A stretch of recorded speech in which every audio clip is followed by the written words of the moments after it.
É, moçada. A bomba não quer deixar eu trabalhar não, galera. Aquele dia eu consertei ela, né? Paguei pra consertar. O cara cobrou 20 reais só. Mas não adiantou não. Fiz o teste dela aqui, ó. Mesmo problema, pessoal. Liga ali. Que ela é elétrica. Tá o sinalzinho lá, ó. Mas não funciona não. Aí, ó. Pedi pro cara fazer a limpeza, mas o cara tá com preguiça, parece.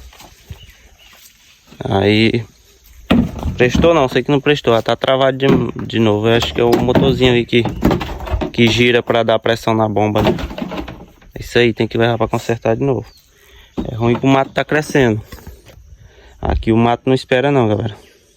Aqui o trem vem com força mesmo, que é diferenciado. É isso aí, galera. Vamos inventar outro serviço aí. E vamos que vamos, chama.